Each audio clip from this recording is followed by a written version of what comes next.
MG Ramachandran ஒரு படிக்காத மனிதர் 1979 பியூசியை வந்து இங்கிருந்து தூக்கலான்னு ஒரு முடிவு எடுக்கிறார். அன்னைக்கு தமிழ்நாட்டில் இருந்த பள்ளிக்கூடங்களோட எண்ணிக்கை 4000 சொச்சம்.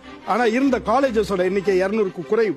நீங்க அப்ப 10th முடிச்சுட்டு 11th SSLC முடிச்சா பியூசிங்கிறது காலேஜ்ல போய் பண்ணணும். அதாவது +2 காலேஜ்ல பண்ணணும். அப்ப என்ன ஆகும்? Drop outs. யாரெல்லாம் டிராப் அவுட் ஆவா? அதுல மெஜாரிட்டி 99% பெண்கள். அவங்க காலேஜ் போகவே முடியாது. பியூசியை தூக்கிட்டு 10+2 சொல்லி இந்த +2 வந்து ஸ்கூல்ல எழுதுன்னு சொல்லும்போது பள்ளி கல்வியை முடிக்கக்கூடிய வாய்ப்பு கிடைக்கும். இது ஒரு முடிவு. இரண்டாவது முடிவு, அடுத்தது 82ல அவர் எடுத்த முடிவு, தனியார் கல்லூரிகள். அதையும் நாம எப்படி புரிஞ்சுட்டு பேசிட்டு இருக்கோம்? தனியார்லாம் சம்பாதிச்ச அதுல பேசப்படாத விவரம் ஒண்ணு இருக்கு. அன்னைய வரைக்கும் தமிழ்நாட்டில் இருந்த பொறியியல் கல்லூரிகளோட எண்ணிக்கை, மருத்துவர்கள் எல்லாமே வந்து ரொம்ப குறைவு. அன்னைக்கு வந்து 1500 கோடி 2000 கோடிக்குள்ளார தான் பட்ஜெட் போட்டு இருந்த காலகட்டம். அவ்வளவு காசு கிடையாது.